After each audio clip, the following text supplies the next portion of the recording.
Tem algumas perguntas aqui que chegaram, que eu queria te fazer, que eu acho que vai ser rico para a nossa audiência, né? Tá. Tem um mito que a gente percebe, assim, um medo das pessoas quando você fala de offshore, de uma empresa internacional, assim, as pessoas pensam, puxa, isso aqui são para ultramilionários, né? Vai me custar $50 mil por ano. Fala dos custos. Tá. Para se constituir uma empresa, se movimentar, os custos de rotinas ordinárias, contábeis. Fala um pouco sobre, não necessariamente os valores, mas como isso funciona, Alexandre, para a gente poder arbitrar aqui hipóteses, né, e ajudar a iluminar, porque eu já posso antecipar, sem querer intervir na sua resposta, que é um grande mito mesmo. As estruturas fiscais e contábeis internacionais, elas são muitas vezes mais simples do que o que nós encontramos no Brasil, que é um regramento dinâmico, complexo, né, que varia de análise a análise. Então, traz um pouco aí sobre os custos, que é uma preocupação que a gente sente que as pessoas têm e que muitas vezes quem não pergunta, às vezes até deixa de se expor a um veículo de investimento internacional que seria produtivo para o seu patrimônio por ter uma concepção prévia de que aquilo vai ser muito caro, muito custoso. Né? Sim, sim. Não, eu acho que é o seguinte, principalmente, vamos falar aqui do lado americano, eu acredito que ainda seja até um pouco mais barato, vamos falar abertura de empresas, entendeu? Eu acho que assim, vamos começar com a parte de abertura de empresa.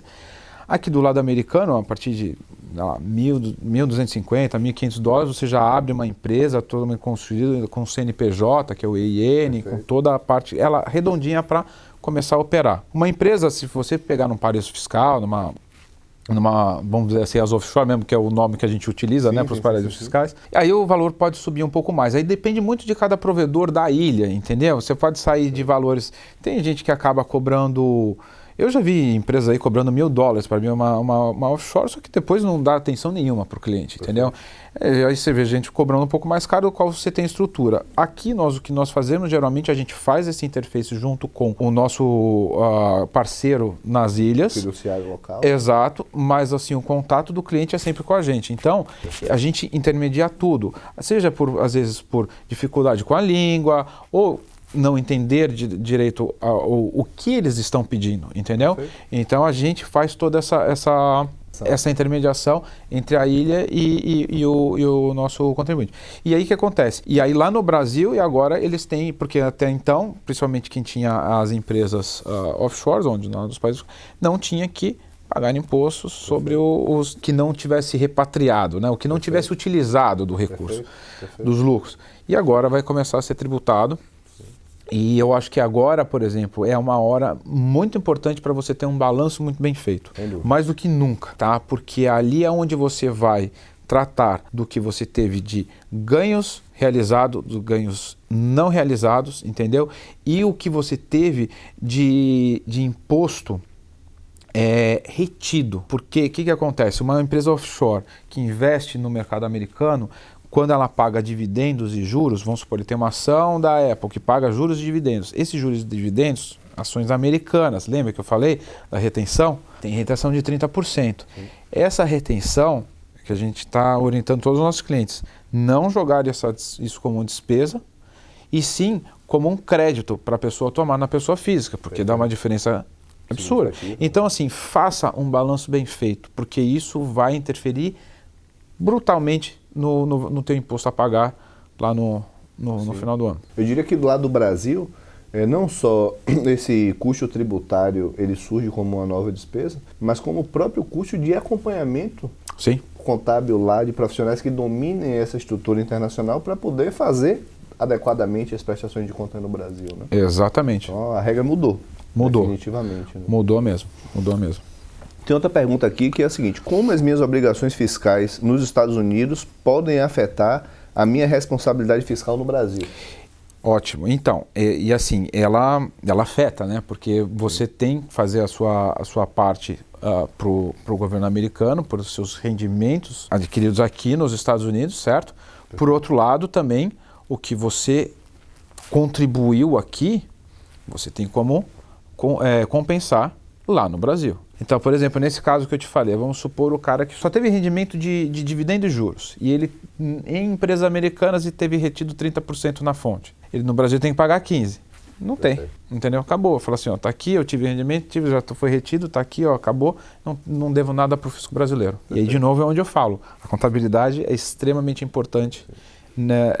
Uma boa contabilidade é extremamente importante nesse caso. E uma boa contabilidade que domine as rotinas contábeis do destino do investimento e da origem do investimento. Perfeito, né? Exatamente, entendeu?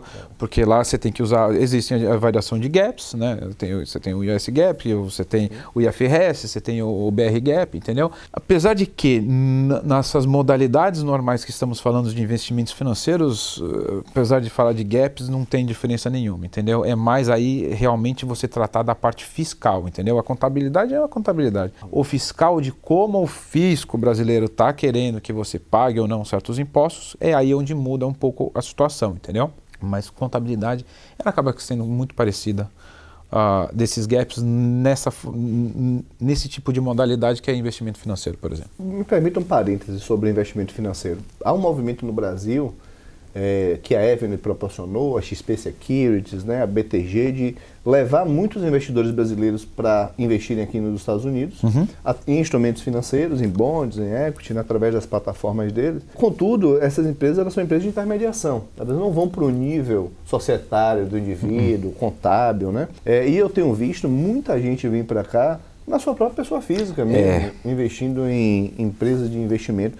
O que você pode falar sobre isso, Alexandre? Então, esse que também, acho que cairia até naquele ponto dos principais erros que as pessoas cometem, que é vir nessa parte de investimento na pessoa física, porque aí você tem o imposto de sucessão, entendeu? Então, se ela vem na pessoa física e ela tem ativo financeiro, né? Então, você tem ações na bolsa, você tem um imóvel.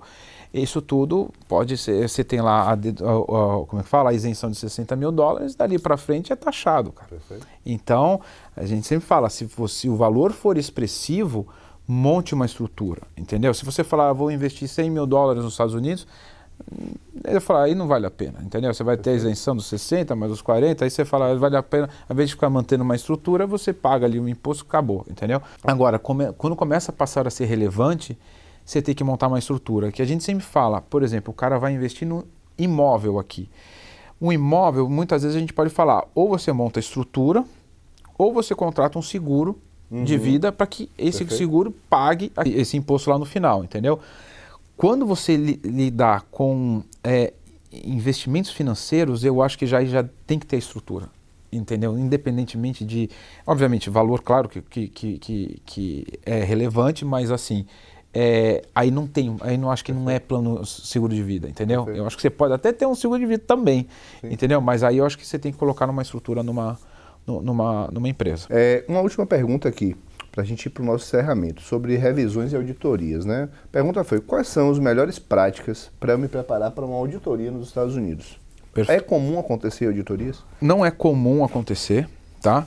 Mas, não vou dizer que assim, não é comum. Depende do tamanho da empresa, obviamente, entendeu? Empresas muito grandes acabam tendo mais fiscalização e empresas menores acabam muitas vezes tendo que cair na malha fina. Então, assim, você falar que é muito comum, não é muito comum, mas acontece. Então, sempre esteja preparado. Tenha toda a documentação, suporte para cada uma das receitas e despesas que você teve na empresa, entendeu? Sim. Então, sempre tenha, e é isso que eu falo para você, ter sempre uma relação muito boa com o seu contador e deixar ele sempre a par, porque ele também, junto com você, crie esse histórico e caso venha ter uma fiscalização, você consiga comprovar que aquilo tudo é verídico. Isso é muito parecido com o Brasil, entendeu? Perfeito. Aliás, acho que aqui é um pouco menos até, porque certos tipos de despesas, o fisco aqui não vai querer a tua notinha do restaurante de $15, entendeu? Não vai atrás disso, entendeu?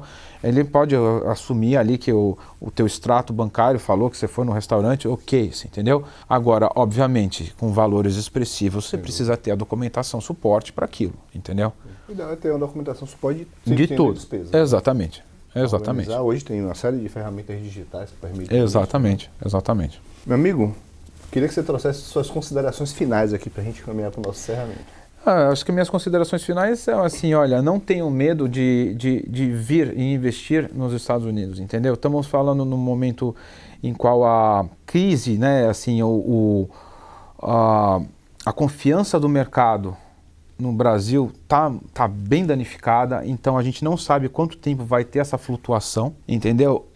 O mercado tá com receio, até porque assim, por mais que as taxas de juros estejam altíssimas, paguem muito bem, o mercado está com medo para saber se o Brasil vai ter condições de pagar. Sem dúvida. Entendeu? Então eu acho que assim, o jeito mais que você possa ter o menos risco possível, né, é você traga uma parte do seu patrimônio, dolarize, entendeu? Porque é o que a gente mencionou agora há pouco. Se você tivesse dolarizado parte do seu patrimônio no início do ano, você teria tido um ganho de 20%, 30% sem investimento nenhum. E se você pensar a médio prazo, daqui a 10 anos, é mais provável que o dólar esteja acima do que está hoje ou abaixo? É simples, Nos últimos, a gente fez um estudo muito legal, desde que a gente teve a paridade de 1 para 1, foi 92% de desvalorização, contava 6,20, que o real sofreu em relação ao dólar. Ou seja, quem optou em manter todo o seu caixa em real naquela ocasião, teve um prejuízo global em moeda dólar, que é o lastro monetário, de 90%. É muito relevante. É muito relevante. Eu não acredito que os próximos 30 anos será diferente. Eu também acho que nós vamos voltar para um dólar de 1 para 1. A gente vai para um dólar de 15 reais, de 12 reais. Já estamos falando de dólar 7 ano que vem. Né? Já se tem uma série de especialistas prevendo o dólar a 10 antes de 2030. Isso é um impacto muito relevante no patrimônio das famílias. Né? Muito. Porque no final das contas o mundo vive de dólar. Entendeu? Tudo que você consome de uma maneira ou outra está no dólar, seja por via de petróleo, seja o que for, ele é dolarizado. Então, vamos todo mundo colocar numa moeda forte e se preparar. Que aula, viu? Que aula. Imagina. Para mim foi uma honra. Senhoras e senhores, espero que tenha sido muito rico para vocês. Recomendo que vocês voltem esse webinar e assistam de novo. Se estão pensando em investir aqui nos Estados Unidos, é fundamental que vocês dominem plenamente essa pauta que a gente trouxe hoje para vocês. Eu particularmente não faço nenhum movimento societário, tributário, contábil, sem contar com os cérebros aqui dos meus amigos da BT7. Recomendo que você faça o mesmo, tenha bons prestadores de serviço, tenha pessoas com ética e com inteligência no que estão fazendo para acompanhar os seus investimentos, para que vocês tenham uma jornada tranquila, né? É muito comum, infelizmente, a gente ter surpresas negativas worldwide, né? Em relação a brasileiros que dão passos movidos ali por pesquisas superficiais, por recomendações inadequadas. E isso pode ser extremamente danoso para o seu patrimônio. Você pode estar construindo um castelo de cartas, que a qualquer momento você pode cair e ter um ano de trabalho, de investimento prejudicados, né, por multas, por obrigações. O Brasil está num apetite arrecadatório infinito. Já se fala sobre tributar agora remessas para o exterior. É uma conversa que os tributaristas já estão muito próximos. Então eu vou até fazer um adendo ao que o Alexandre trouxe, mas dolarize o quanto antes. Não espere 2030, 2029. Eu lembro quando estava no fechamento de 23, o dólar era 4,80, né? A gente estava gritando para os clientes, vamos mandar mais patrimônio. Calma, espera baixar. Vou esperar cair para 4, vai 4,50. Aí foi para 5, aí foi para 6, agora o pessoal está esperando voltar a 5. Ajam rápido, não seja aquela pessoa que vai ficar na sala para apagar a luz. E é o seguinte, assim, se tiver receio em dolarizar uma grande parte do patrimônio agora, venha aos poucos, venha trazendo um pouco por ano, um pouco por, sei lá, a cada 3 meses, a cada 6 meses, para fazer uma taxa média, entendeu? Não está confortável, poxa, agora está muito alto porque deu toda essa confusão. De falas do governo, não sei o quê. Você acha que vai diminuir? Vai. Mas traz um pouquinho. Depois você baixou, aí você traz um pouco mais, aumentou, traz um pouco menos. E aí a tua taxa média vai ser boa, entendeu? Porque se a gente vai fazendo isso, tivesse feito isso lá atrás, todo mundo, eu dizer que às vezes eu também me incluo um pouco nessa, tá? Que a gente sempre tem esperança, né, que vai melhorar. Mas, gente, vamos ser real e as perspectivas não são boas. Então, vamos trazendo aos poucos. Só quem acha que o dólar tá caro é quem não tem patrimônio em dólar. Exatamente. Por mim o dólar vai a 20. Senhoras e senhores, Alexandre, muito obrigado. Obrigado a vocês. Foi uma honra aqui estar com você prazer. Hoje. Muito obrigado. Com certeza a gente entregou ouro aqui para as pessoas. Ajam, tá? Reassistam esse webinário. Se vocês tiverem dúvidas adicionais, vocês podem colocar na plataforma, que na medida do possível o nosso time irá responder. Espero que tenha sido rico para vocês. A gente fez esse conteúdo aqui com muito cuidado, para preparar vocês para internacionalizarem da forma correta. Fiquem todos em paz e até a próxima.